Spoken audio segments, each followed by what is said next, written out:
نحمد نصلی علی رسول الکریم اما بعد فاعوذ باللہ من الشیطان الرجیم بسم اللہ الرحمن الرحیم۔ ہم صحیح بخاری کر رہے ہیں، کتاب العلم کی آج آخری کلاس ہے اور لیسن نمبر 89 ہے، حدیث 127 سے 134 آج کے لیسن میں ہوگی انشاءاللہ۔ تو ہم شروع کرتے ہیں۔ باب من خص بالعلم قوما دون قوم کراہیت اللہ یفہموا وقال علی حدث الناس بما يعرفون اتحبون ان یکذب اللہ ورسولہ۔ باب اس بارے میں کہ ان کی باتیں کچھ لوگوں کو بتانا اور کچھ لوگوں کو نہ بتانا، اس خیال سے کہ ان کی سمجھ میں نہ آئیں گی، یہ عین مناسب ہے، کیونکہ حضرت علی رضی اللہ عنہ کا ارشاد ہے کہ لوگوں سے وہ باتیں کرو جنہیں وہ پہچانتے ہوں۔ کیا تمہیں یہ پسند ہے کہ لوگ اللہ اور اس کے رسول کو جھٹلا دیں؟ تو اس کا کیا مطلب ہوا، باب کا کیا مطلب ہوا؟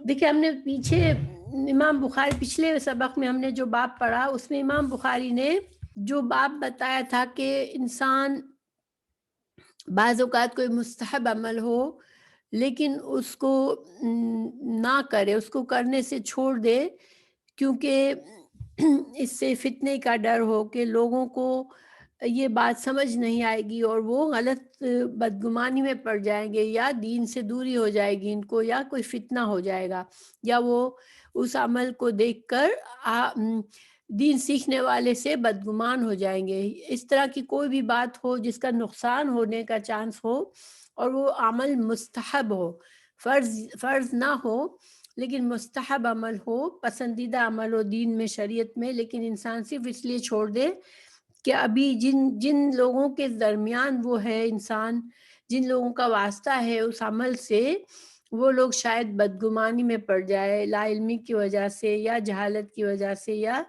کوئی اور وجہ سے، تو انسان اس وقت اس عمل کو چھوڑ دے۔ یہ ہم نے پیچھے سیکھا تھا۔ اب یہاں پر امام بخاری قول یعنی کہ حدیث بیان کرنا یا کوئی ایسی بات کرنا جو بات تو اچھی ہو، صحیح ہو، سچی بات ہو، حق بات ہو، لیکن جو آپ کے سامنے جو لوگ ہیں جن سے آپ بات کر رہے ہیں ان کے معیار سے بہت اونچی بات ہو، ان کی سمجھ کے لیول سے بہت اونچی بات ہو، اور وہ ممکن ہو کہ وہ آپ کی بات سے ان کے دلوں میں بدگمانی آئے گی، یہ لوگ دین سے بدظن نہ ہو جائے یا آپ کے تعلیم سے بدظن نہ ہو جائے کیونکہ ان کی سمجھ میں بات نہیں آئی، یا پھر وہ یہ کہہ دے کہ ہم اس بات کو نہیں مانتے، یہ جھوٹی بات ہے، جبکہ وہ حق بات ہو، شریعت کی بات ہو، اللہ اور اللہ کے رسول صلی اللہ علیہ وسلم کی بات ہو، تو ایسا کہنا پھر ان لوگوں کے لیے بھی نقصان دہ ہوگا، کیونکہ وہ اللہ کے نزدیک بھی گنہگار ہوگے۔ اسی لیے امام بخاری نے حضرت علی رضی اللہ عنہ کا قول اپنی موقف کو مضبوط کرنے کے لیے حضرت علی رضی اللہ عنہ کا قول سے بات سمجھا رہے ہیں، جس میں حضرت علی ہمیں بتا رہے ہیں کہ رضی اللہ عنہ کہ تم لوگوں کی سمجھ دیکھ کر بات کیا کرو کہ جن سے بات کر رہے ہو وہ کیا اس بات کو سمجھ سکیں گے یا اس کو قبول کر سکیں گے۔ تو اب اس کو ہم مزید سمجھتے ہیں، حدیث کو پڑھتے ہیں۔ حدثنا عبید اللہ بن موسیٰ عن معروف عن ابی الطفیل عن علی بذالک۔ ہم سے عبید اللہ بن موسیٰ نے معروف کے واسطے سے بیان کیا، انہوں نے طفیل سے نقل کیا، انہوں نے حضرت علی سے مضمون حدیث بیان کیا۔ یہ جو ابھی اوپر حضرت علی رضی اللہ عنہ کا قول آیا اس کی سند بیان کر رہے ہیں امام بخاری۔ تو یہ جو سند ہے یہ امام بخاری کی اعلیٰ سند ہے، کیونکہ دیکھیں 3 لوگ ہیں، صرف 3 راوی ہیں۔ عبید اللہ بن موسیٰ جو ہے یہ تابعی ہے، اور ابو طفیل جو ہے وہ صحابی ہیں۔ ابو طفیل جو ہے وہ آخری صحابی تھے، ایک جو کہ 120 ہجری میں ان کا انتقال ہوا۔ تو ابو طفیل جو کہ اس کا مطلب ہے اس وقت ان کی چھوٹی عمر ہوگی، اتنے لمبے عرصے تک جیے، اس کا مطلب ہے کہ چھوٹی عمر کے صحابی ہوں گے۔ انہوں نے حضرت علی رضی اللہ عنہ سے یہ قول بیان کیا. تو صرف 3 لوگ ہیں. تو یہ امام بخاری کی ثلاثیات میں سے ہے یہ حدیث. مگر یہ رسول اللہ صلی اللہ علیہ وسلم تک نہیں ہے، یہ حضرت علی رضی اللہ عنہ تک ہے. تو صحابہ کرام کے اقوال بھی جب بعض اوقات امام بخاری لاتے ہیں تو اس کی بھی سند لاتے ہیں تاکہ ہمیں پتہ ہو کہ یہ صحیح بات ہے. اس کی دلیل کے ساتھ اس کو پیش کرتے ہیں. تو بس اس کا مقصد صرف اس سند کا مقصد صرف اسی لیے تھا کہ اوپر بات کو بیان کیا گیا تھا، باب کے مضمون میں حضرت علی رضی اللہ عنہ کا قول بیان کیا گیا تھا. حدیث نمبر 128 پر چلتے ہیں. اسی باب میں امام بخاری حدیث 128 بھی لائے ہیں اور 129 بھی لائے ہیں. حدثنا اسحاق بن ابراہیم قال حدثنا معاذ بن هشام قال حدثني أبي عن قتادة قال حدثنا أنس بن مالك أن رسول الله صلى الله عليه وسلم ومعاذ رديفه على الرحل قال. اب یہ یہاں پر سند ہے، اسحاق بن ابراہیم نے بیان کیا، کہا ہم سے معاذ بن ہشام نے بیان کیا، ان سے اس نے کہا میرے باپ قتادہ کے واسطے سے نقل کیا، اور وہ انس بن مالک سے روایت کرتے ہیں. انس بن مالک خود بھی صحابی تھے مگر چھوٹی عمر کے تھے. جب آپ صلی اللہ علیہ وسلم کا انتقال ہوا تو ان کی عمر زیادہ نہیں تھی، اور وہ حضرت معاذ بن جبل رضی اللہ عنہ سے کے بارے میں بتاتے ہیں. تو حضرت معاذ بن جبل جو تھے ایک بار سواری کر رہے تھے، رسول اللہ صلی اللہ علیہ وسلم اپنے خچر پر سوار تھے اور حضرت معاذ بن جبل ان کے پیچھے سوار تھے. ردف کا مطلب ہوتا ہے کسی کے پیچھے سوار ہونا. تو ردفا ولا رحلی فقال یا معاذ بن جبل. تو رسول اللہ صلی اللہ علیہ وسلم نے ان کو آواز دی، یا معاذ بن جبل. قال لبیک یا رسول اللہ وسعدیک. قال یا معاذ قال لبیک یا رسول اللہ وسعدیک ثلاثا. ٹھیک ہے، رسول اللہ صلی اللہ علیہ وسلم بعض اوقات بات کو دہراتے تھے کہ اس طرح سے جو سننے والا تھا اس کو یہ ظاہر کرنا ہوتا ہے کہ بہت اہم بات ہے، تاکید کی وجہ سے. اب 3 بار رسول اللہ صلی اللہ علیہ وسلم نے حضرت معاذ کو آواز دی. ہر بار حضرت معاذ رضی اللہ عنہ نے کہا لبیک وسعدیک یا رسول اللہ. تو لبیک کا کیا مطلب ہوتا ہے؟ لبیک کا مطلب ہوتا ہے قبول کرنا. ٹھیک ہے، قبول ہے، یعنی کہنے جب پکارنے والا پکارے اور کوئی شخص اس کو لبیک کر کے جواب دے تو اس میں رضامندی سے جواب دینا ہوتا ہے کہ میں حاضر ہوں، میں قبول کرتا ہوں آپ کی بات، آپ فرمائیں. اور سادئی کا مطلب کیا ہوتا ہے کہ میں مدد کے لیے حاضر ہوں، میں خدمت کے لیے حاضر ہوں. تو یہ ایک بہت ہی زیادہ ادب کا انداز تھا جو صحابہ کرام اکثر رسول اللہ صلی اللہ علیہ وسلم کے ساتھ اختیار کرتے تھے. تو اس پوری بات کا کیا مطلب ہوا کہ میں دل و جان سے حاضر ہوں آپ کی بات کو قبول کرنے کے لیے. رسول اللہ صلی اللہ علیہ وسلم نے فرمایا قال ما من احد یشہد ان لا الہ الا اللہ وان محمدا رسول اللہ صدقا من قلبہ الا حرمہ اللہ علی النار. تو رسول اللہ صلی اللہ علیہ وسلم نے حدیث کیا بیان کی؟ جو شخص سچے دل سے اس بات کی گواہی دے کہ اللہ کے سوا کوئی معبود نہیں اور محمد صلی اللہ علیہ وسلم اللہ کے سچے رسول ہیں، اللہ تعالیٰ اس کو دوزخ کی آگ پر حرام کر دیتا ہے. تو دیکھیں، یعنی کہ جو کلمہ ہم پڑھتے ہیں کلمہ شہادت، تو اس کی فضیلت بتائی رسول اللہ صلی اللہ علیہ وسلم نے کہ جو بھی اخلاص سے سچے دل سے اس کلمے کی گواہی دیتا ہے تو اللہ تعالیٰ پھر اس پر دوزخ کے لیے اس کو جلانا حرام کر دیتے ہیں. قال حضرت معاذ نے کہا رسول اللہ صلی اللہ علیہ وسلم سے یا رسول اللہ افلا اخبر به الناس فيستبشروا قال اذن يتكلوا واخبر بها معاذ عند موته تعصما. تو حضرت معاذ نے جب یہ خبر سنی تو خوش ہو کر کہا کہ یا رسول اللہ، کیا میں اس بات کو لوگوں کو نہ بتا دوں تو وہ لوگ خوش ہو جائیں گے اس بات سے؟ آپ صلی اللہ علیہ وسلم نے فرمایا تم یہ خبر سناؤ گے تو لوگ اس پر بھروسہ کر بیٹھیں گے، یعنی صرف کلمہ پڑھنے پر ہی بھروسہ کر لیں گے اور عمل چھوڑ دیں گے۔ حضرت معاذ رضی اللہ عنہ نے انتقال کے وقت کی حدیث، یعنی جب ان کا انتقال ہو رہا تھا حضرت معاذ کا، جب تک اس بات کو نہیں بیان کیا، اس حدیث کو نہیں بیان کیا، مگر انتقال کے وقت یہ حدیث اس خیال سے بیان فرما دی کہ کہیں حدیث رسول چھپانے کے گناہ پر ان سے آخرت کا مواخذہ نہ ہو جائے۔ تو یہ حدیث ہے، اس میں کافی باتیں سمجھنے کی ہیں۔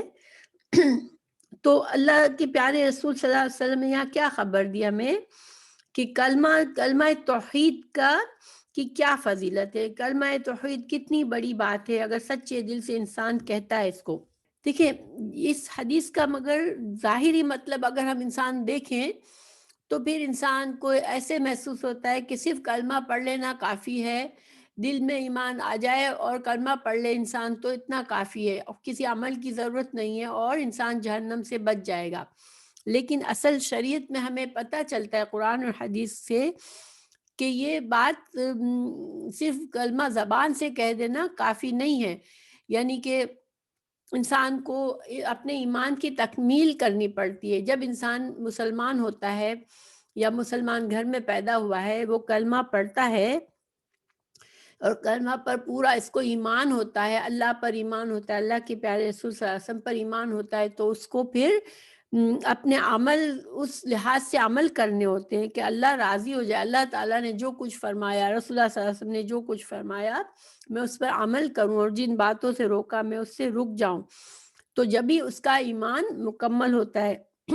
خود امام بخاری نے بھی کتاب الایمان میں کئی احادیث پیش کی کہ جس سے یہ ثابت کیا کہ ایمان جو ہے وہ اس کے 3 اجزاء ہیں، دل سے پکا یقین، اللہ تعالیٰ پر پورا ایمان، اللہ کے رسول صلی اللہ علیہ وسلم پر ایمان، اور پھر زبان سے انسان سچے دل سے سچی زبان سے اقرار کرے اور پھر اپنے اعمال سے اپنے ایمان کی تصدیق کرے کہ جو میں بات کہہ رہا ہوں میں اس کو پوری طرح سے مانتا ہوں اور میں اس کو اپنے عمل سے اس کی صداقت پیش کر رہا ہوں۔ تو جب یہ 3 چیزیں ہوتی ہیں تو ایمان کی تکمیل ہوتی ہے، یعنی کہ پھر جتنے حد تک دیکھیں عمل صالح جتنے زیادہ ہوتے ہیں ایمان کی شدت بڑھتی چلی جاتی ہے، اور اعمال جتنے کم ہوتے ہیں ایمان اتنا ناقص ہوتا جاتا ہے۔ اب پھر آپ صلی اللہ علیہ وسلم نے یہ بات فرمائی تو کیوں فرمائی؟ پھر جب اگر کہ صرف کلمہ جو ہے وہ جب ہمیں قرآن و حدیث سے پتہ چلتا ہے کہ ایمان لانے کا مطلب ہی یہی ہے کہ انسان اللہ کا فرما برداری میں زندگی گزارے، اور پھر آپ صلی اللہ علیہ وسلم نے خود بھی منع فرمایا کہ لوگوں کو نہ بتاؤ، تو پھر کیا مقصد تھا؟ تو دیکھیں اس پر علماء نے کافی باتیں کی ہیں۔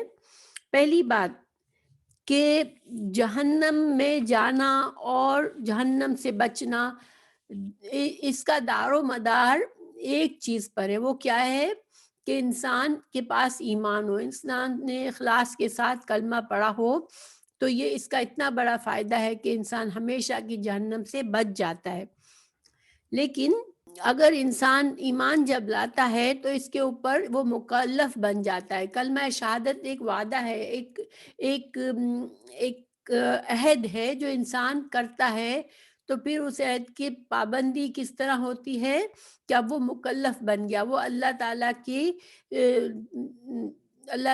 کی مکمل اطاعت کا مکلف ہے، اور رسول اللہ صلی اللہ علیہ وسلم نے جو شریعت لائے اس پر عمل کرنے کا مکلف ہے۔ اب وہ بندہ اگر نہیں کرتا تو گناہگار ہوتا ہے، فرائض کا انجام نہیں دیتا، وہ نوافل سے جان چھڑاتا ہے تو وہ گنہگار ہوتا ہے۔ تو یہ جو ہے یہ ایک وعدہ ہے، ایک یہ پرومس ہے۔ لیکن دیکھیں اللہ سبحانہ تعالیٰ رحیم ہے، اللہ سبحانہ تعالیٰ بندوں کے ساتھ بہت زیادہ نرمی فرمانے والا ہے۔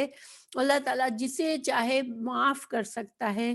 اب دیکھیں ایک مثال پر غور کریں کہ ایک بندہ مرنے والا ہے اور وہ کافر ہے، لیکن موت سے کچھ دیر پہلے اس کو اسلام کی دعوت دی جاتی ہے اور وہ کلمہ پڑھ لیتا ہے، سچے دل سے لا الہ الا اللہ محمد رسول اللہ پڑھ لیتا ہے، اور پھر اس کی موت اس کو اجازت نہیں دیتی کہ وہ نماز پڑھے، روزہ رکھے، دین کا کوئی بھی نیک عمل کرے، لیکن اب وہ بندہ جو ہے وہ جہنم میں سے بچ گیا۔ اب اس کو وہ بندہ، اب اس کے سارے گناہ معاف ہو گئے مسلمان ہونے پر، اور وہ جنت میں داخل ہوگا اور جہنم سے بالکل بچ جائے گا۔ یہ کلمہ کا ایک فائدہ، یعنی کہ کلمہ پڑھنے اور نہ پڑھنے کا یہ فرق ہے۔ وہی بندہ اگر کلمہ پڑھے بغیر مر جائے گا تو وہ ہمیشہ کی جہنم میں جائے گا۔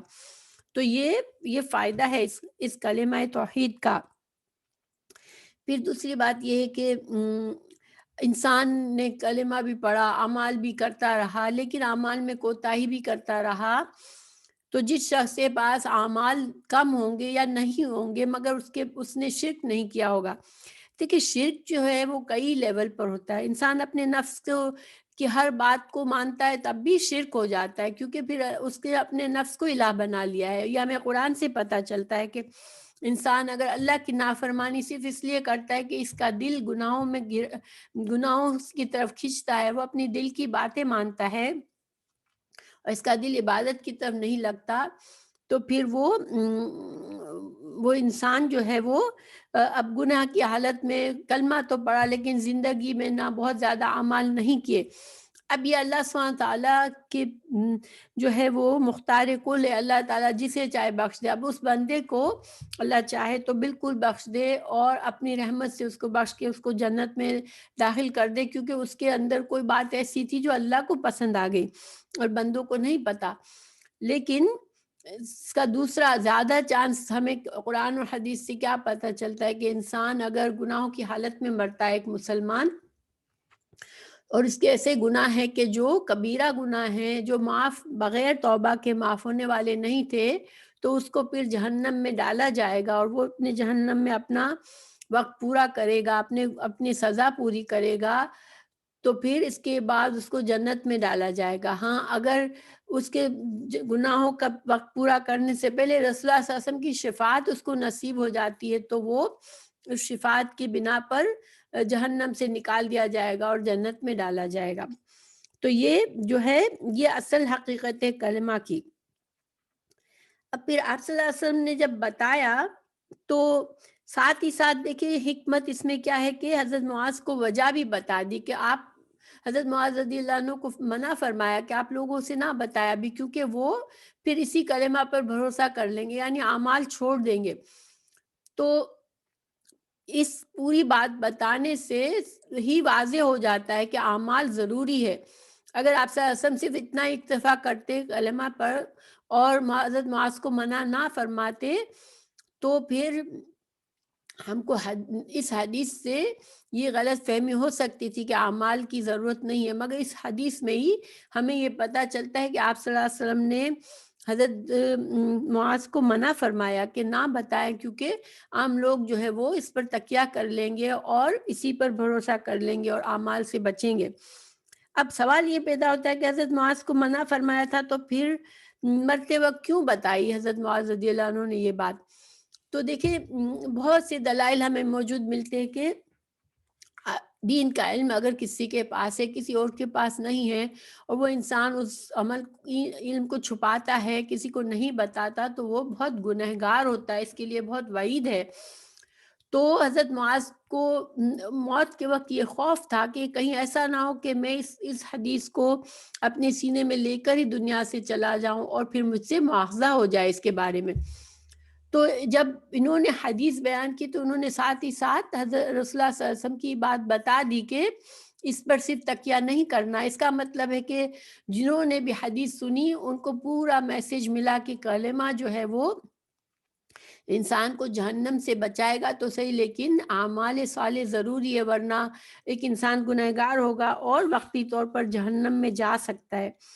اب علماء نے اس کا خلاصہ کیا اس پوری بات کا، کلمہ پڑھنے والے کو یہ فائدہ ہوگا کہ اگر جب اس کا حساب ہوگا قیامت میں، اگر اس کے پاس اعمال کی کمی ہوگی اور اس کے پاس گناہ زیادہ ہوں گے تو وہ کلمہ سے اس کو یہ فائدہ ہوگا کہ ہمیشہ کی جہنم نہیں ہوگی اس کی، اور وہ جہنم سے نکال لیا جائے گا، یا تو اپنی سزا بھگتنے کے بعد، یا رسول اللہ صلی اللہ علیہ وسلم کی شفاعت کے بعد۔ اور روایت ہے ایک جو اس بات کی صداقت کرتی ہے کہ کلمہ شہادت کے ساتھ ساتھ نیک اعمال جو ہے، اعمال صالح، ان کا کیا حیثیت ہے، کہ کلمہ توحید کو جنت کی کنجی بتایا گیا، اور اعمال صالح کو اس کنجی کے دندانے بتائے گئے۔ تو دیکھیں کوئی بھی کنجی اگر اس میں کوئی دندانے نہیں ہوں گے تو وہ کسی بھی تالے کو نہیں کھول سکتی، کیونکہ ہر کنجی کے اپنے خاص دندانے ہوتے ہیں جس سے وہ اپنے خاص تالے کو کھولتی ہے۔ تو اس وجہ سے اعمال صالح کی حیثیت کیسی ہے، جیسے دندانے جس سے دروازہ کھلتا ہے، اور کلمہ شہادت خود وہ چابی ہے جس کے ذریعے انسان جو ہے وہ جنت کی دروازے کھلتے ہیں اس کے لیے۔ تو یہ تو حدیث کا مطلب ہوا۔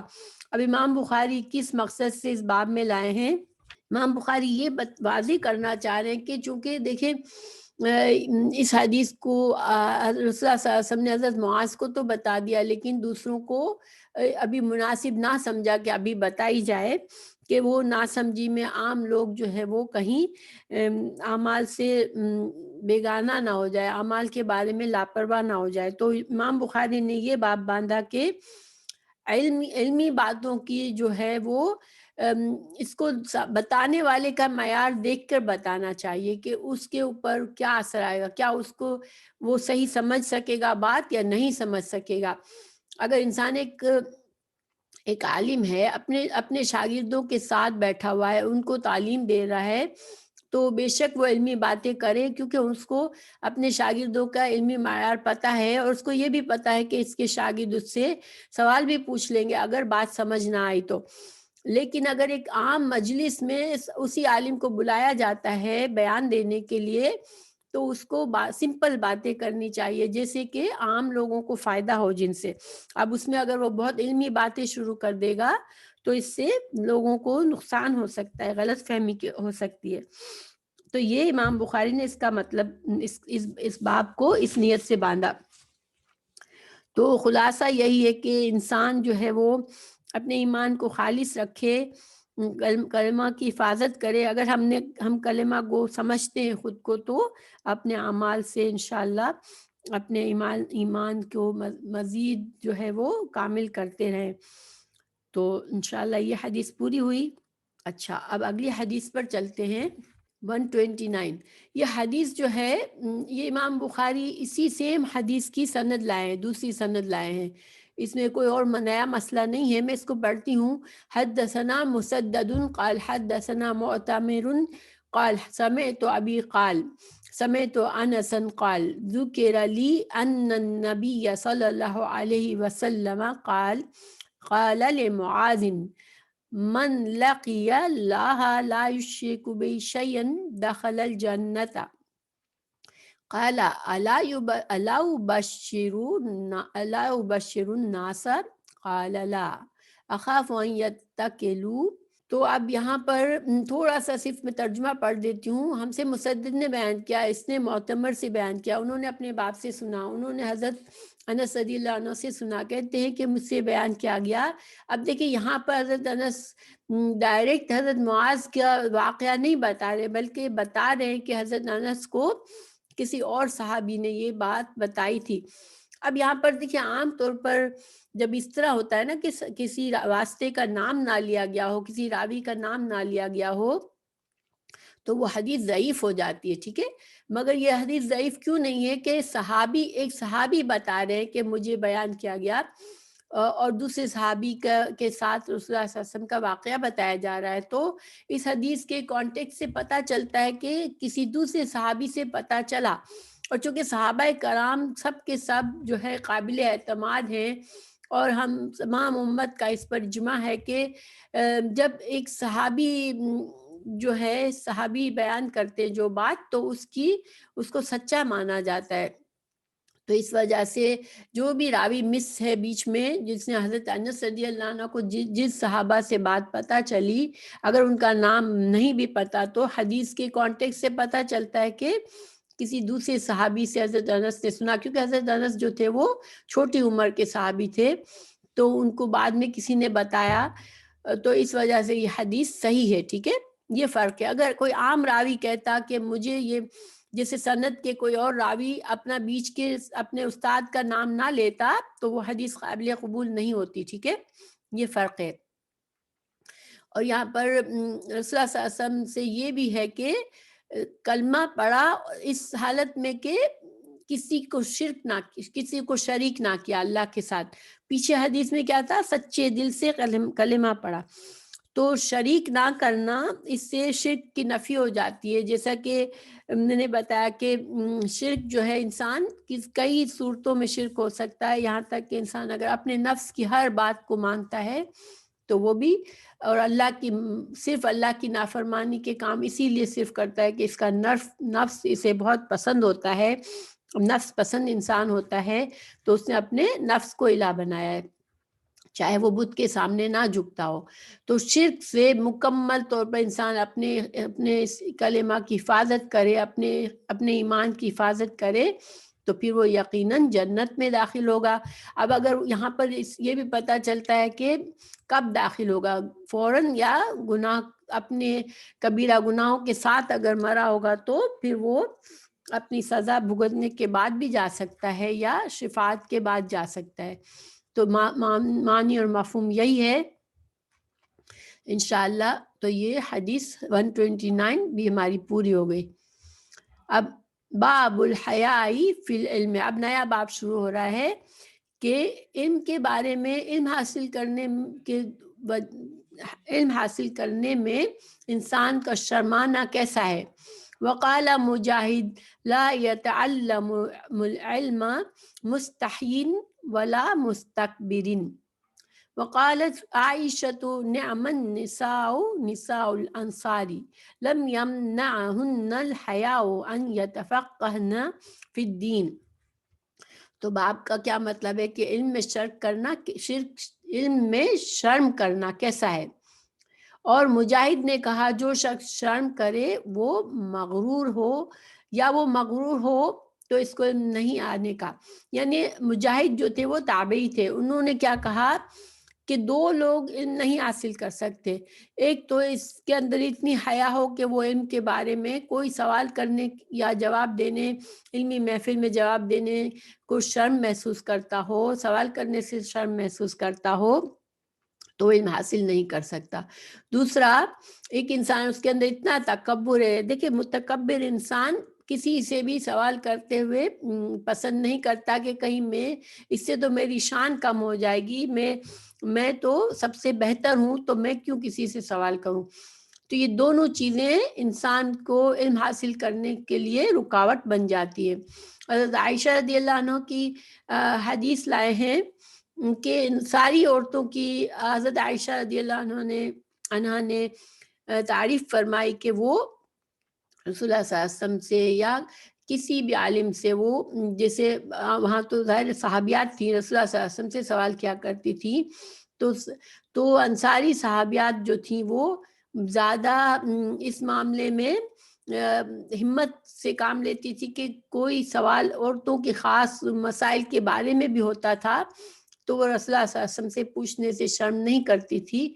اور ان کی وجہ سے بہت سی ایسی احادیث ہمیں ملتی ہے جو کہ اگر وہ لوگ اس طرح کے سوالات نہ کرتے تو شاید ہمیں وہ علم، ہم اس علم سے رہ جاتے جس میں عورتوں کے مسائل ہیں بہت سے.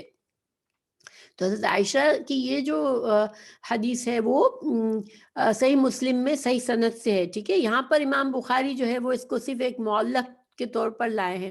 آپ کو پتہ ہے امام بخاری اپنے باب کو مضبوط کرنے کے لیے بعض اوقات معلق حدیثیں لاتے ہیں. معلق حدیث کون سی ہوتی ہے؟ جس کی سند امام بخاری نے اپنی کتاب میں نہیں بیان کی ہوتی، مگر یہ صحیح سند سے صحیح مسلم میں یہ حدیث موجود ہے.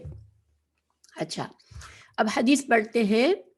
حدثنا محمد بن سلام قال اخبرنا ابو معاویہ قال حدثنا هشام عن ابیہ عن زینب ابنتی ام سلمہ. یہ زینب حضرت ام سلمہ کی بیٹی زینب، ٹھیک ہے. تو حضرت ام سلمہ کون تھی؟ رسول اللہ صلی اللہ علیہ وسلم کی زوجہ تھی، اور یہ زینب ان کی پہلے شوہر سے ان کی بیٹی تھی. تو یہ جب یہ پیدا ہوئی تھی تو ان کے شوہر جو تھے حضرت ام سلمہ کے پہلے شوہر جنگ احد میں شہید ہو گئے تھے، اور ام سلمہ جو تھی وہ ابھی حاملہ تھی. تو جب یہ بچی پیدا ہوئی تو اس کی بعد آپ صلی اللہ علیہ وسلم نے ان کی عدت پوری ہوئی. جیسے ظاہر ودا عمل، جب ایک حاملہ کی عدت کتنی ہوتی ہے کہ جب اس کا بچہ پیدا ہو جائے تو اس کی عدت پوری ہو جاتی ہے. تو ان کی یہ بیٹی پیدا ہوئی تو رسول اللہ صلی اللہ علیہ وسلم نے ان کی عدت پوری ہو چکی تھی تو ان کو اپنی منگنی کا پیغام دیا تھا. تو ام سلمہ کی یہ بیٹی، ان کا نام انہوں نے برہ رکھا تھا، تو آپ صلی اللہ علیہ وسلم نے ان کا نام زینب رکھا. اور چونکہ یہ رسول اللہ صلی اللہ علیہ وسلم کے گھرانے میں پلی، ان کی تربیت ہوئی، تو یہ بہت بڑی عالمہ ہوئی تھی بعد میں. تو یہ اپنی ماں سے، اپنی والدہ سے اس حدیث کو بیان کرتی ہیں. ان ام سلمۃ قال جاءت ام سلیم الى رسول اللہ صلی اللہ علیہ وسلم فقالت. ام سلیم آئی رسول اللہ صلی اللہ علیہ وسلم کے پاس اور انہوں نے سوال کیا. ام سلیم کون تھی؟ یہ حضرت انس رضی اللہ عنہ کی والدہ تھی، ٹھیک ہے. بہت ہی عظیم خاتون تھی یہ بھی، اور ان کے بارے میں بہت سے ہمیں باتیں ملتی ہے جو ان کی خصوصیات ہمیں پتہ چلتی ہے. تو ام سلیم جو تھی وہ آئی رسول اللہ صلی اللہ علیہ وسلم کے پاس. یہ انصاری صحابیہ تھی. یہ یا رسول اللہ ان اللہ لا یستحی من الحق فہل علی المرأة من غسل اذا احتملت. تو انہوں نے سوال کیا؟ سوال کرنے سے پہلے دیکھیں سوال اس نوعیت کا تھا کہ ایک عورت کو ایک مرد سے پوچھنے میں حیا آتی، ٹھیک ہے. ان کا اپنا ایک ذاتی مسئلہ تھا، ایسا مسئلہ تھا جو عورتوں سے ریلیٹڈ تھا. تو اب رسول اللہ صلی اللہ علیہ وسلم سے یہ سوال پوچھنے سے پہلے بڑی ذہین تھی یہ کہ انہوں نے قرآن کی آیت کا حوالہ دیا کہ ان اللہ لا یستحیی من الحق، کہ اللہ سبحانہ تعالیٰ جو ہے وہ حق بیان کرنے سے نہیں شرماتا. اللہ حیا نہیں فرماتا حق بیان کرنے سے. تو یہ قرآن کی آیت کا ٹکڑا ہے. تو اب یہ ایک طرح سے اپنے سوال کرنے کا عذر پیش کر رہی ہے کہ میں جو یہ سوال کر رہی ہوں تو میں بے حیائی نہیں کر رہی ہوں. میں نے قرآن سے دلیل لی ہے کہ حق بات میں انسان کو شرم نہیں کرنی چاہیے، تو میں آپ سے یہ سوال کر رہی ہوں، ٹھیک ہے. پھر انہوں نے اپنا سوال کیا فَهَلْ عَلَى الْمَرَأَةِ مِنْ غُسْلٍ إِذَا احْتَلَمَتْ، کہ کیا عورت کو جب احتلام ہو جائے تو اس پر غسل واجب ہوتا ہے. اب سوال یہ کہ احتلام کیا ہوتا ہے. دیکھیے احتلام جو ہے وہ خواب میں، اگر ایک انسان، عورت کو بھی ہو سکتا ہے مرد کو بھی ہو سکتا ہے، انسان کو ایسی نوعیت کا خواب ہو جس کی وجہ سے انسان کے جسم سے منی خارج ہو. تو منی کیا ہوتی ہے؟ منی وہ پانی ہوتا ہے جو انسان شوہر اور بیوی کے جماع کرنے سے ان دونوں کے جسم سے خارج ہوتا ہے اور جس کے ملاپ سے بچہ پیدا ہوتا ہے. تو اب خواب میں بھی بعض اوقات انسان کو ایسا خواب آ سکتا ہے جس سے انسان کو احتلام ہو جائے اور وہ منی خارج ہو جائے. تو اب ان کا سوال یہ ہے کہ اگر خواب میں عورت کو ایسا خواب دیکھے کہ منی کا اخراج ہو تو پھر کیا اس کو غسل کرنا واجب ہے، یعنی پاکی کا غسل. کیونکہ ہمیں پتہ ہے کہ جب شوہر اور بیوی جماع کرتے ہیں تو غسل جنابت واجب ہو جاتا ہے، یعنی کہ دونوں کو پاکی کا غسل کرنا پڑتا ہے. تو اب رسول اللہ صلی اللہ علیہ وسلم نے کیا جواب دیا؟ اذ رأت الماء، کہ اگر جب اور آنکھ کھلنے پر کپڑوں پر پانی کے نشان دیکھے، یعنی منی کے نشانات دیکھے اپنے جسم پر یا کپڑوں پر، تو اسے یقین ہو جائے کہ ہاں منی کا اخراج ہوا ہے، تو پھر وہ اس کو غسل سے پاکی کا غسل کرنا پڑے گا. جب یہ سوال پوچھا تو فغطت، اس وقت ام سلمہ موجود تھی، اور ام سلمہ جو ہے وہ رسول اللہ صلی اللہ علیہ وسلم کی زوجہ ہیں. تو ان کو بہت حیا محسوس ہوئی کہ ایسا سوال کیسے کر لیا انہوں نے رسول اللہ صلی اللہ علیہ وسلم سے. حضرت ام سلیم نے بڑا مطلب بہادری سے سوال کر لیا اس طرح کا جس سے عورت شرماتی ہے کسی آدمی سے پوچھنے میں. تو وہ انہوں نے کیا کیا، فغطت ام سلمۃ تعنی وجہہا، تو ان کو شرم آئی، انہوں نے اپنے شرم سے اپنا چہرہ چھپایا. وقالت یا رسول اللہ، اور رسول اللہ صلی اللہ علیہ وسلم سے کہنے لگی، یعنی ام سلمہ کہنے لگی آپ صلی اللہ علیہ وسلم کی زوجہ، وَتَحْتَلِمُ الْمَرْأَةُ، کہ کیا عورت کو بھی احتلام ہو سکتا ہے. یعنی ام سلمہ کو یہ سمجھ رہی تھی کہ صرف مرد کو یہ کنڈیشن صرف مرد کے ساتھ ہو سکتی ہے، عورتوں کے ساتھ نہیں ہوتی ہے. تو قال رسول اللہ صلی اللہ علیہ وسلم نے کہا، نعم تربت یمینکی فبما یشبہها ولدها. رسول اللہ صلی اللہ علیہ وسلم کو اس بات پر تعجب ہوا کہ حضرت ام سلمہ کو یہ بات کا پتہ نہیں کہ عورت کو بھی احتلام ہو سکتا ہے. تو ایک طرح سے یہ تربت یمینوں کا جملہ کہا، یہ ایک چھوٹی سی جیسے پیار والی ڈانٹ ہے ایک طرح سے کہ تیرے ہاتھ کو مٹی لگے. اب یہ اس کا یہ بددعا نہیں ہے، ٹھیک ہے، یہ ایک انداز تھا اس زمانے میں کہ کسی کی بات پر انسان کو تعجب ہوتا ہے کہ یہ بات کیسی اس نے بات کی. تو یہ اس طرح سے ایک جملہ کہا گیا کہ تیرے ہاتھ کو مٹی لگے. فَبِمَا يُشْبِهُهَا وَلَدُهُ، تو آپ صلی اللہ علیہ وسلم نے کہا کہ بچے کی شکل ماں کی طرح کیوں ہو جاتی ہے بعض اوقات. دیکھیے بچہ کبھی ماں کے مشابہ ہوتا ہے، کبھی باپ کے مشابہ ہوتا ہے، یا کبھی خاندان میں کسی اور کے مشابہ ہوتا ہے. تو یہ مشابہت کا عمل کب ہوتا ہے کہ جس ماں کا یا باپ کا نطفہ جو ہے وہ قابو پا لیتا ہے. یعنی کہ اب بچے میں جس کا نطفہ زیادہ اسٹرانگ ہوتا ہے اس وقت وہ اس کی مشابہت زیادہ آ جاتی ہے بچے میں. تو رسول اللہ صلی اللہ علیہ وسلم نے اس بات کو سمجھایا.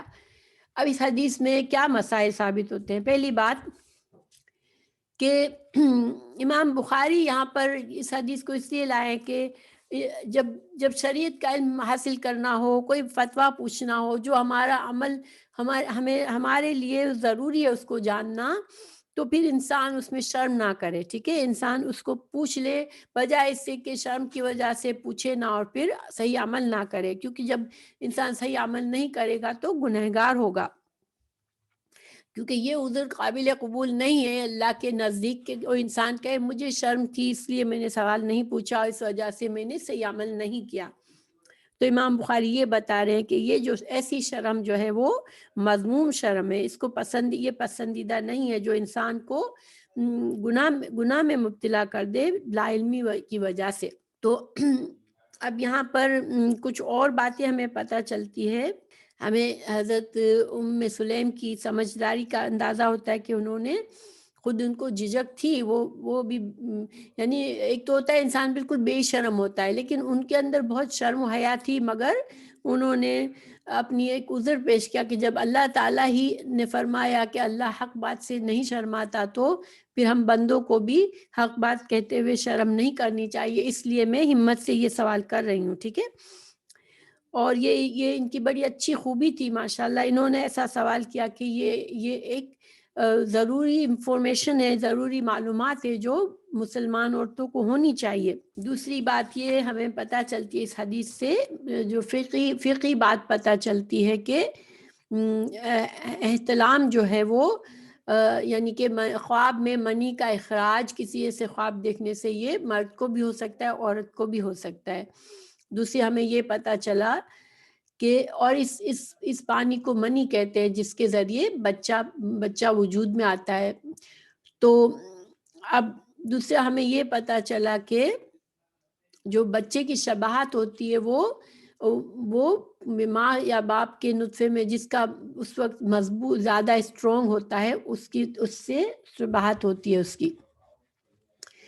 تو یہ سارے مسائل ہمیں پتہ چلے. پھر یہ حدیث اب انشاءاللہ مزید آئے گی کتاب الوضو وغیرہ میں، طہارت میں، تو انشاءاللہ اس کے بارے میں بات چیت کی جائے گی. لیکن یہاں پر صرف اس کا مقصد امام بخاری کا یہ لانے کا یہ مقصد تھا کہ حضرت ام سلیم نے حیا نہیں کی حق بات پوچھنے میں، اور یہ ان کی ایک خوبی تھی، اس کو پسندیدہ سمجھا گیا.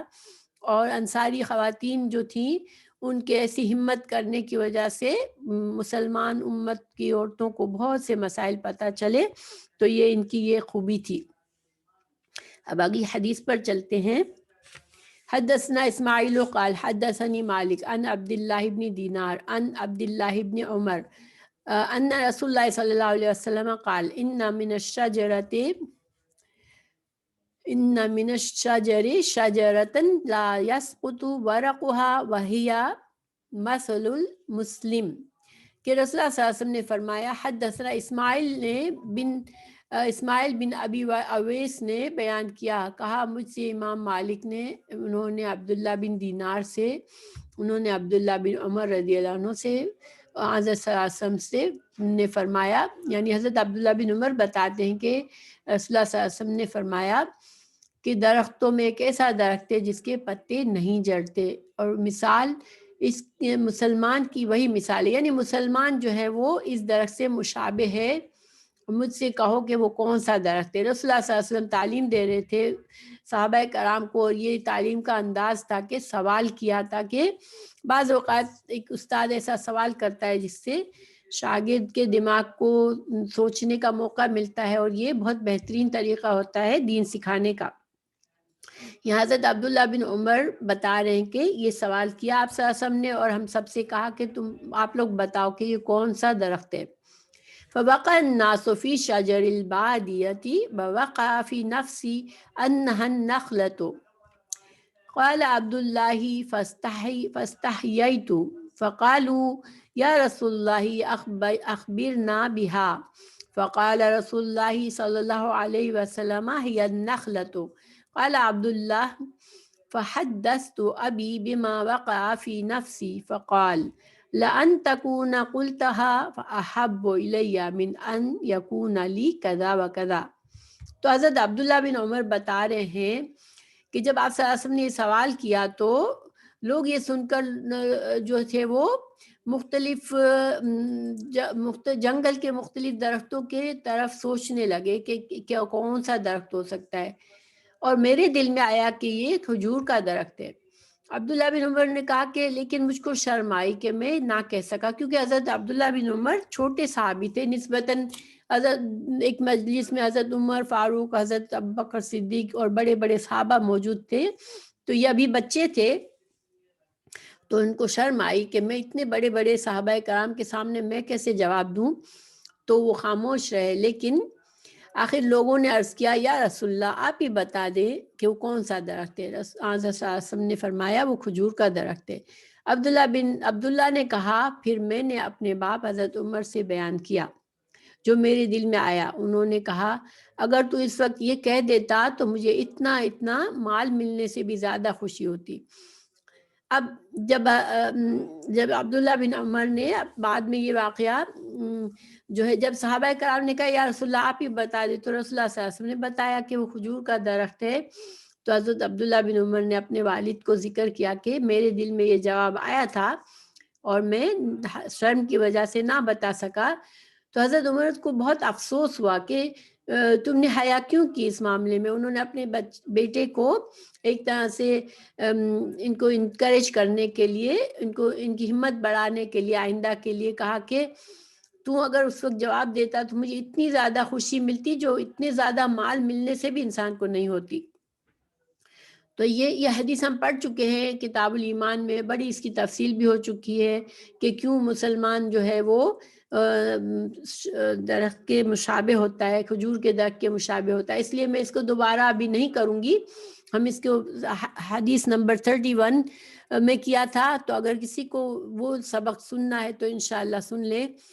تو ہم مگر یہاں پر امام بخاری کیوں لائے ہیں کہ حضرت عبداللہ بن عمر کی یہ شرم جو تھی وہ ان کے والد نے پسند نہیں کی کہ دین کی محفل میں، علم کی محفل میں شرم نہیں کرنی چاہیے تھی ان کو جواب دینا چاہیے تھا۔ تو امام بخاری اپنا موقف بیان کر رہے ہیں، اس طرح سے ثابت کر رہے ہیں اس حدیث سے کہ یہ اس طرح کی شرم جو ہے وہ مذموم ہے، ناپسندیدہ ہے، جس سے انسان ان کی محفل میں اپنی زبان نہیں کھول سکتا اور علمی سوال جواب میں حصہ نہیں لے سکتا۔ تو اب اگلا باب ہے باب من استحیا فأمر غیرہ بالسؤال. حدثنا مسدد قال حدثنا عبداللہ ابن داود. اب یہ نیا باب شروع کیا ہے امام بخاری نے. عن الاعمش عن منذر ثوری عن محمد بن الحنفیتی عن علی قال كنت رجل مدعا فأمرت المقداد أن يسأل النبي صلى الله عليه وسلم فسأله فقال فيه الوضوء. اب اس میں باب کیا باندھا ہے امام بخاری نے؟ جو کوئی شرم سے آپ خود نہ پوچھ سکے، یعنی کہ اس کو مسئلہ کوئی مسئلہ ہو، شرعی مسئلہ ہو، مگر اس کو شرم اور حیا ہو، ایسا معاملہ ہو کہ وہ خود نہ بول سکتا ہو تو دوسرے سے سوال پوچھوا لے. اب دیکھیں یہاں پر جو حدیث لائے حضرت علی رضی اللہ عنہ کو ایک مسئلہ تھا، اور وہ ایسی نوعیت کا مسئلہ تھا کہ رسول اللہ صلی اللہ علیہ وسلم جو تھے وہ حضرت علی کے سسر بھی ہوتے تھے، ان کی بیٹی کے شوہر تھے، یہ داماد اور سسر کا رشتہ تھا. اب جو مسئلہ ان کا تھا وہ اس نوعیت کا تھا کہ وہ اپنے سسر کے سامنے نہیں بیان کر سکتے تھے، تو انہوں نے پھر اپنے کسی دوسرے صحابی کے ذریعے یہ مسئلہ پوچھوایا. ٹھیک ہے، تو امام بخاری یہ ثابت کر رہے ہیں کہ ایسی سچویشن میں اگر انسان شرم کرتا ہے جو کہ کسی حکمت کی وجہ سے ہے، یہ جائز شرم ہے کہ انسان اپنا منہ اس لیے نہیں کھول رہا کہ کوئی وجہ ہے ایسی جو معقول وجہ ہے، تو پھر وہ انسان دوسرے کے ذریعے اپنا سوال پوچھوا لیتا ہے. تو یہ ایسی شرم میں کوئی مذائقہ نہیں ہے. اب مسئلہ کیا تھا حضرت علی رضی اللہ عنہ کو؟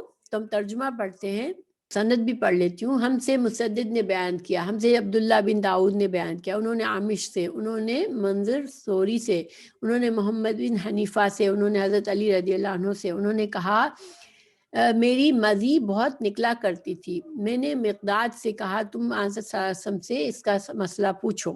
انہوں نے پوچھا، آپ صلی اللہ علیہ وسلم نے فرمایا مزی سے وضو کرنا چاہیے.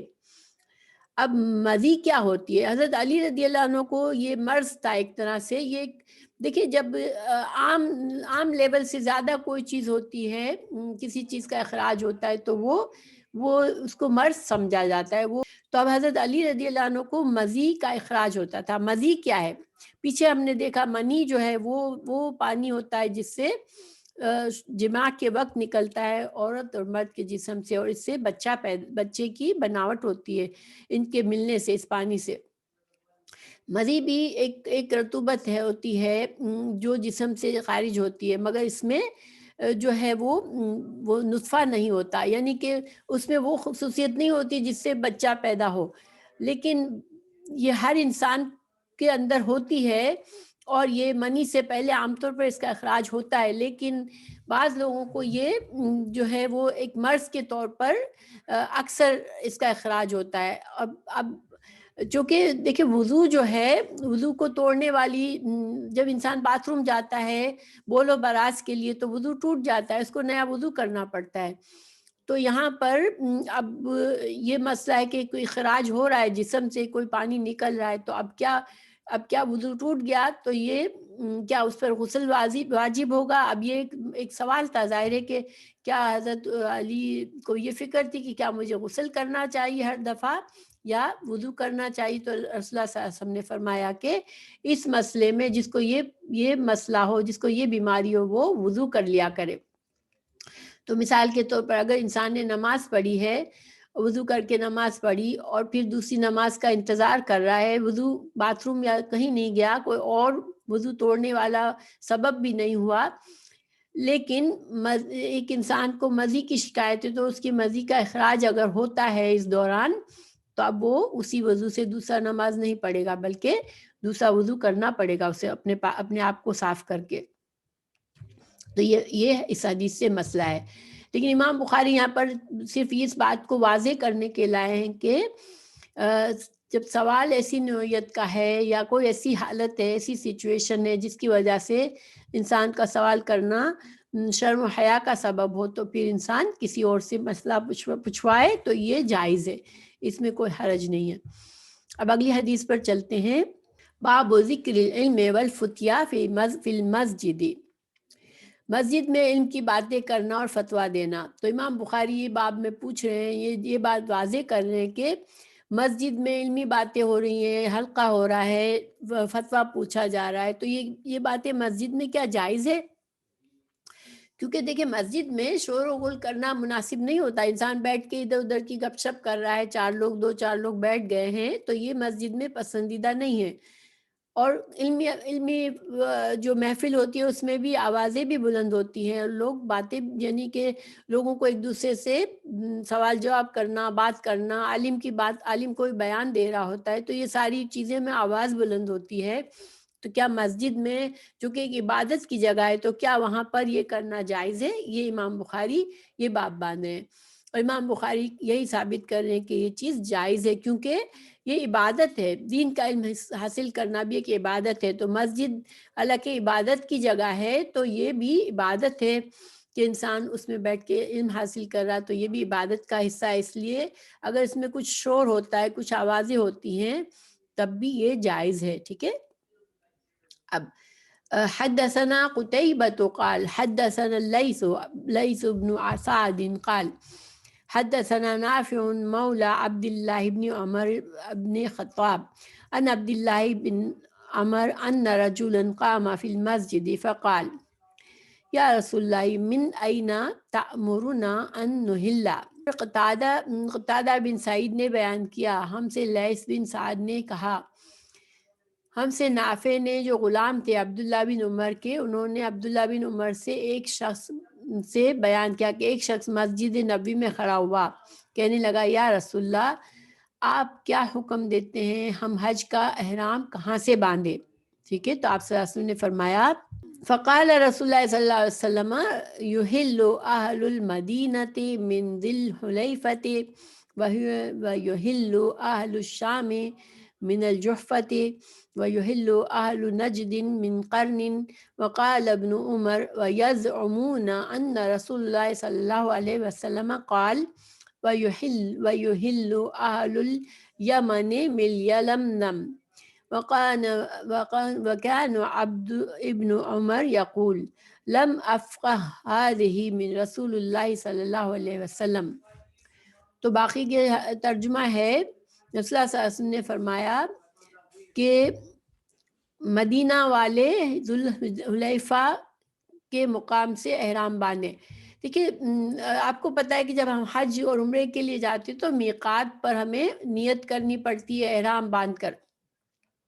اب احرام باندھنے سے یہ مطلب نہیں ہے کہ وہ احرام کے کپڑے صرف پہننا، بلکہ یہاں نیت کرنے سے ہے مطلب کہ احرام چاہے انسان نے پہلے باندھا ہو، لیکن جب میقات آ جائے تو میقات پر نیت کرے، میقات کو ایسے ہی نہ گزر جائے میقات سے، اور میقات کے بعد نیت جو ہے وہ جائز نہیں ہے. تو اللہ کے پیارے رسول صلی اللہ علیہ وسلم نے بتایا کہ جب کوئی انسان مدینہ سے آ رہا ہے حج یا عمرے کے لیے، تو وہ ذوالحلیفہ کے مقام پر احرام باندھے اور نیت کرے. جو شام سے آنے والے جحفہ سے احرام باندھے، جحفہ بھی ایک جگہ کا نام ہے. نجد والے قرن سے باندھے. اور ابن عمر نے کہا، لوگ کہتے ہیں کہ حضرت صلی اللہ علیہ وسلم نے فرمایا کہ یمن والے یلملم سے احرام باندھے. تو یہاں پر حضرت عبداللہ بن عمر کو شک ہوا کہ یعنی ان کو خود انہوں نے یہ بات رسول اللہ صلی اللہ علیہ وسلم سے نہیں سن سکے، شاید کسی وجہ سے ان کو صحیح آواز نہیں پہنچی ہوگی. تو انہوں نے کہا کہ مگر لوگ یہ کہتے کہ رسول اللہ صلی اللہ علیہ وسلم نے یمن والوں کا بھی بتایا تھا، کیونکہ حضرت عبداللہ بن عمر نے 3 جگہوں کا بتایا اور یمن والا انہوں نے خود نہیں سنا تھا. تو انہوں نے واضح کر دیا کہ میں نے تو نہیں سنا ہے، لیکن یمن والوں کے لیے لوگ بتاتے ہیں کہ رسول اللہ صلی اللہ علیہ وسلم نے یلملم کی جگہ سے بتایا تھا. تو یعنی کہ حضرت عبداللہ بن عمر کی یہ امانت ہے کہ حضرت عبداللہ بن عمر کہتے تھے کہ میں نے یہ بات یمن والے یلملم سے احرام باندھی حضرت صلی اللہ علیہ وسلم سے صاف نہیں سنی تھی. تو دیکھیں یہ حدیث بیان کرنے میں احتیاط ہے کہ جو بات انہوں نے دوسروں سے سنی مگر خود واضح طور پر نہیں سن سکے، تو اس کو اسی طرح بیان کیا کہ یہ بات میں نے دوسروں سے سنی، آپ صلی اللہ علیہ وسلم سے پوری طرح سے نہیں سن سکا تھا. اچھا، امام بخاری یہاں پر مسئلہ تو حج کا ہے، احرام باندھنے کا، جو کہ انشاءاللہ ہم حج کے کتاب میں پڑھیں گے اچھی طرح سے. مگر یہاں پر امام بخاری کیوں لائے کہ مسجد میں آپ صلی اللہ علیہ وسلم تھے اور آپ صلی اللہ علیہ وسلم سے یہ سوال کیا گیا اور آپ نے یہ جوابات دیے، تو گویا مسجد میں دینی حلقہ علم کی محفل کو کرنا یہ جائز ہے. حالانکہ اس میں انسان آوازیں بلند کرتا ہے، مگر یہ ایک عبادت ہی ہے. جس طرح نماز ایک عبادت ہے، اسی طرح یہ بھی عبادت ہے، اور دینی حلقہ مسجد میں کیا جا سکتا ہے. ٹھیک ہے، یہ مقصد ہے. اب اگلی حدیث پر چلتے ہیں. باب من اجاب السائل باکثر مما سالہ. حدثنا آدم قال حدثنا ابن ابی ذئب عن نافع عن ابن عمر عن النبی صلی اللہ علیہ وسلم وابن ابی ذئب عن الزہری عن سالم عن ابن عمر عن النبی صلی اللہ علیہ وسلم ان رجلا سألہ ما يلبس المحرم فقال لا يلبس القميص ولا الإمامة ولا السراويل ولا البرنس ولا ثوبا مسه البرص أو الزعفران فإن لم يجد نعلين فليلبس الخفين وليقطعهما حتى يكون تحت الكعبين. تو باب ہے کہ پوچھنے والا نے جتنا پوچھا اس سے زیادہ جواب دینا. یعنی کہ امام بخاری یہاں ہمیں یہ بتا رہے ہیں کہ جب استاد سے کوئی شاگرد سوال کرتا ہے تو استاد کو چاہیے کہ وہ سوال چاہے مختصر طریقے سے بھی کیا گیا ہو، لیکن اس سوال کے جواب میں جتنی ضروری تفصیلات ہو وہ استاد اس وقت بتا دے. یعنی اس میں استاد پھر اختصار سے کام نہ لے، مسئلے کو اچھی طرح سے واضح کر کے بتا دے. تو یہ پسندیدہ بات ہے. تو اس میں حدیث لائے ہیں کہ آدم بن ایاس نے بیان کیا ہم سے، ابن ابی ذئب نے، انہوں نے نافع سے، انہوں نے ابن عمر سے، انہوں نے رسول اللہ صلی اللہ علیہ وسلم سے. دوسری سند اور ابن ابی ذئب نے اس کو زہری سے یہی روایت کیا ہے. انہوں نے سالم سے، انہوں نے ابن عمر سے، انہوں نے حضرت صلی اللہ علیہ وسلم سے. یعنی امام بخاری 2 سندیں یہاں لائے ہیں کہ ایک شخص نے آپ صلی اللہ علیہ وسلم سے پوچھا جو شخص احرام باندھے وہ کیا پہنے. آپ نے فرمایا نہ قمیص پہنے، نہ عمامہ، نہ پاجامہ، نہ ٹوپی، نہ کپڑا جس میں ورس یا زعفران لگی ہو. پھر اگر پہننے کو جوتیاں چپل نہ ملے تو موزے ٹخنوں سے نیچے تک کاٹ کر پہن لے.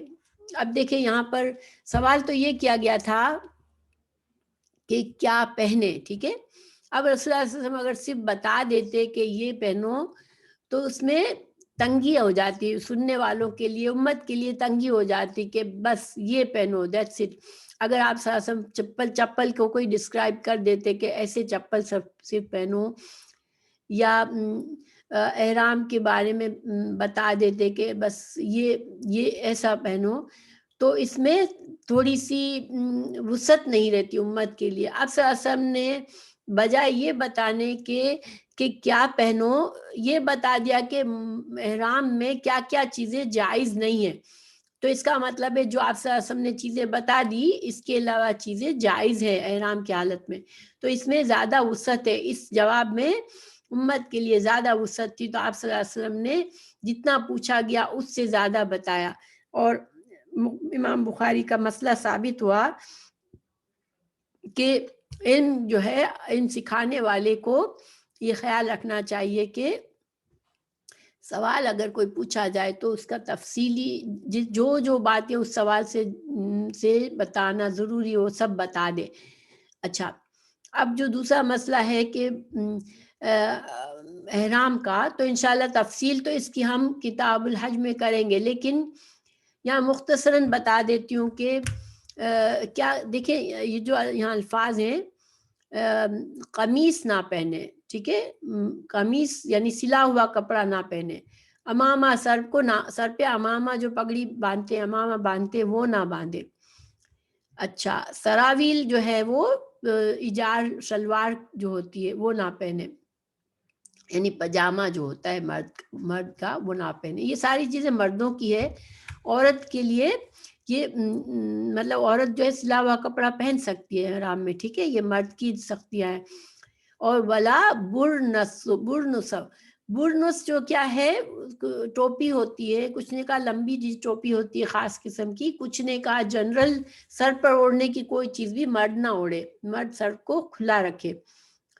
ولا صوبن مسہ الورس، ورس جو ہے وہ ایک طرح کی خوشبودار گھاس ہوتی تھی جس سے لوگ کپڑے کو رنگ کر اس میں خوشبو بھی پیدا کرتے تھے. اور زعفران بھی یہی ہے کہ زعفران سے رنگ بھی ہوتا ہے اور خوشبو بھی ہوتی ہے. تو یہ چیزوں سے رنگ کر احرام نہیں باندھا جا سکتا، احرام کو ان چیزوں سے نہیں رنگا جا سکتا. اور ٹخنے مرد کو کھلے رکھنے ہوتے ہیں. تو اگر اب اس میں ورائٹی ہو گئی، اب کوئی بھی ایسا چپل ہے جس میں ٹخنے کھلے ہوئے ہیں تو وہ جائز ہے. اور یہاں پر آپ صلی اللہ علیہ وسلم نے اجازت دی کہ اگر جوتیاں نہیں ہیں ایسی تو پھر کیا کرے انسان، اگر خفین دیکھیں موزے کو جو آپ کو پتہ ہے لیدر کے بھی بنائے جاتے ہیں، تو اب اس کو اس طرح سے کاٹ لیا جائے کہ رکھنے کھل جائے تو وہ بھی جائز ہے، ٹھیک ہے. تو بس یہ یہاں پر حدیث سے مسئلہ ثابت ہوتا ہے. تو الحمدللہ ہمارا سبق پورا ہوا. اللہ سبحانہ تعالیٰ ہمارے لیے قبول فرما لے. کتاب العلم الحمدللہ مکمل ہوا. ہم نے جو بھی کتاب الوحی میں، کتاب الایمان میں، کتاب العلم میں ہم نے جو باتیں سیکھیں، اللہ تعالیٰ عمل کی باتوں کو ہمیں عمل کرنے کی توفیق دے. یاد رکھنے والی باتوں کو، سمجھنے والی باتوں کو اللہ تعالیٰ ہمیں اچھی طرح سمجھنے اور یاد رکھنے کی توفیق دے. اللہ تعالیٰ ہمیں قرآن اور حدیث سے جوڑ کر رکھے اور ہمیں اس علم سے محبت دے کہ ہم زیادہ سے زیادہ اس کو اخلاص کے ساتھ سیکھیں اور اپنے عمل میں لائے. آمین.